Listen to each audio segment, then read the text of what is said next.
Black soldier walked in alone, just looking for a quiet drink. But what he got was a room full of stares, whispers, and something far worse. A group of loud bikers decided to question his uniform, his service, and his dignity. What happened next? It wasn't a fight. It wasn't a scene. It was something none of them expected, and it left the entire bar speechless. This is not just a story. It's a moment of truth, courage, and the silent strength of a real soldier. It was a quiet Tuesday night in a town that didn't get many strangers. The kind of place where everyone knew everyone, and if you didn't belong, it showed. The bar sat just off the main road, tucked between a gas station and an old mechanic's shop. It wasn't fancy. The jukebox was outdated, the pool tables had chipped corners, and the regulars all sat in the same seats they'd probably occupied for years. The soldier walked in alone. He wasn't flashy or loud. He didn't swagger, didn't draw attention to himself. He wore his uniform like a second skin, clean and pressed, boots laced tight, a backpack slung casually over one shoulder. His face was calm, but tired, the kind of tired you don't get from just a long day. The kind of tired that settles deep into your bones after weeks away from home, long flights, strange lands, and heavy silence. At first, no one said anything. A few heads turned. A few eyes narrowed. But he didn't notice, or maybe he pretended not to. He walked straight to the bar, sat on the end stool, and asked for water and a burger. The bartender, a middle-aged man with a grease-stained apron, hesitated for half a second, then nodded and started the order. The group of bikers sitting near the dartboard had been there a while, loud, rough, and clearly fueled by a few rounds already. Leather jackets with patches, thick beards, and loud laughter. They weren't the worst type, but they weren't the quiet type either. One of them, the biggest of the group, noticed the uniform. He elbowed the guy next to him and smirked. "Check this out," he muttered. "Another wannabe hero looking for a free drink." His words weren't loud, but they weren't quiet either. Enough for the bar to catch the tone, even if they couldn't hear every syllable. The soldier kept his eyes forward. No reaction. Another biker chimed in, probably never seen combat. Bet that uniform's fresh off a surplus shelf. The laughter that followed wasn't joyful. It had an edge. The kind meant to provoke. One of them stood up. He had a long scar down his jaw and a limp that told stories of his own. He walked over slowly, beer in hand, and leaned on the bar next to the soldier. "Hey man," he started, voice casual but sharp around the edges. "You Army?" The soldier nodded once, still not turning fully. "Yeah." "Where'd you serve?" A pause. Then a simple answer. "Afghanistan. 3rd Infantry Division." That should have been enough. For most, it would have been the end of it. But not for these guys. The man standing next to him scoffed and shook his head. "Convenient. Got any proof of that?" he asked, louder now, making sure others heard. "We get a lot of folks coming through here playing soldier. Trying to get respect they never earned." The bar got quieter.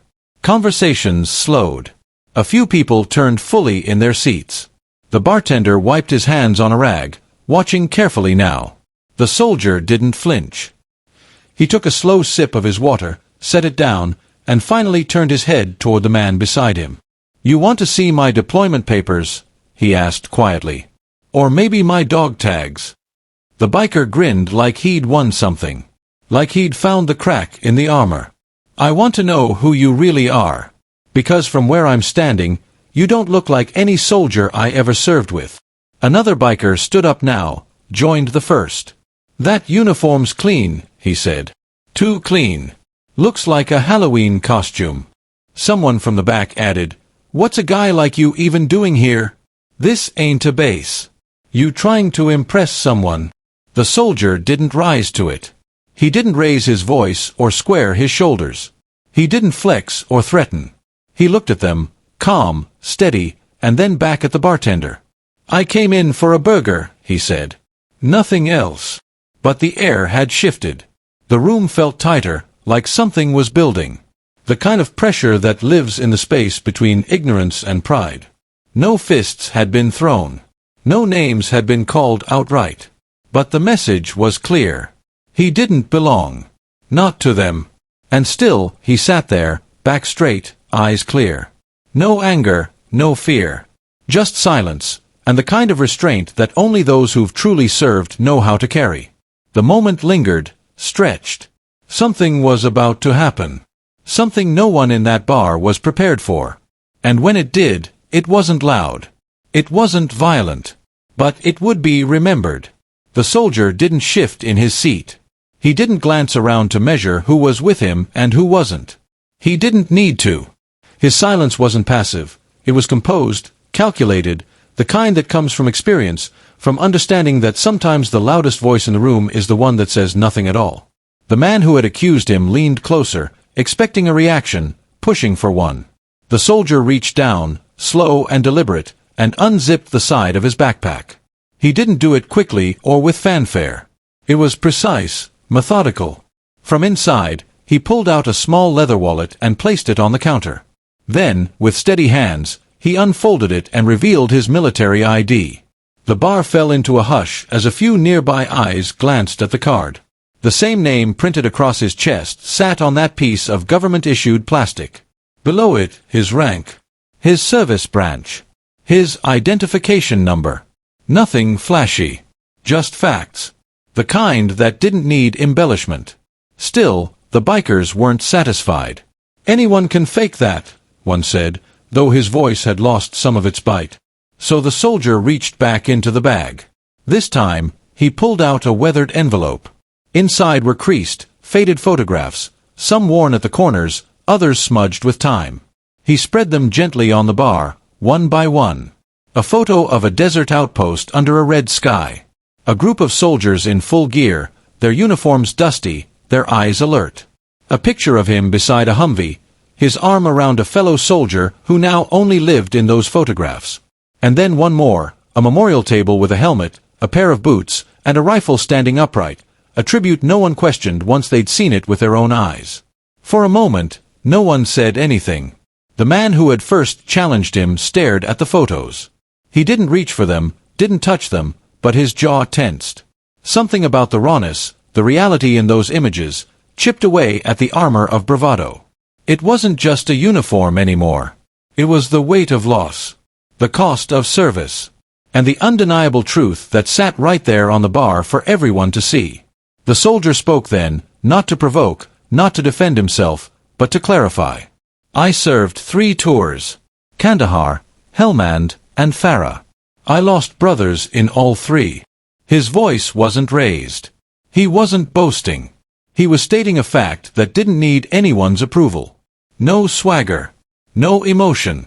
Just truth, laid bare for those who had doubted him. One of the younger bikers, who hadn't spoken until now, looked at the pictures again. He swallowed hard. The room felt smaller, heavier, as the bravado drained from the moment. The older man who had started it all tried to recover. "Could have just said that up front," he muttered. The soldier turned his head slightly. Not angry. Not sarcastic. Just honest. "I shouldn't have to prove it. Not here. Not to you." The words hung in the air. Not sharp, but firm. A reminder that respect isn't something owed to the loudest person in the room. That dignity doesn't need permission to exist. Someone at a back table let out a quiet breath. Another man nodded slowly, though he said nothing. Even the bartender, who had been polishing the same glass for a little too long, finally set it down. The photos remained on the bar, untouched, like silent witnesses to the life behind the uniform. There was no outburst, no shouting match, no thrown fists. But in that stillness, something had changed. The energy in the room had shifted. Judgment had lost its grip, and reality had taken its place. One by one, the bikers backed off.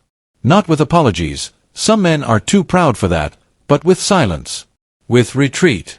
With a recognition, even if unspoken, that they had misjudged him. That maybe what they thought they knew about people, about service, about who deserves to wear a uniform, wasn't the full picture. The soldier took another sip of water. His hands were steady. His breathing calm. He didn't look smug. He didn't look hurt. He looked like a man who had seen more than most in the room could imagine, and carried it with grace. He began to gather the photos, sliding them back into the envelope with the same care he'd shown taking them out. The ID went back into the wallet. The wallet returned to the backpack. It was routine, efficient, like a man who had done this before, not proving himself to doubters, but preserving pieces of a story too valuable to lose. And through it all, not once did he raise his voice. Not once did he match hate with hate. He met ignorance with integrity. He countered suspicion with proof. And he answered hostility with grace. No one in that bar expected what they saw that night. But none of them would forget it. As the tension faded and the noise returned to the bar, something lingered in the air, an uncomfortable but necessary weight. It wasn't just about the soldier anymore. It wasn't even about the confrontation. What stayed with everyone who witnessed the moment was the realization of how quick people are to judge, how eager they are to fit someone into a box based on what they think they see. The man in uniform didn't storm out. He didn't flinch. He didn't rub salt in the wound. Instead, he remained exactly as he had been when the ordeal began, present, dignified, and unshaken. That, more than any comeback or outburst, left a lasting impression. He didn't try to win the room with volume. He let the truth do the talking. And when the truth speaks with that kind of quiet force, it's impossible to ignore. Over the next half hour, the usual noise of clinking glasses and low conversations resumed, but there was an edge to it. The bar wasn't the same. A few patrons glanced over at the soldier more often than necessary, no longer with suspicion or contempt, but with a growing sense of respect. It wasn't the performative kind.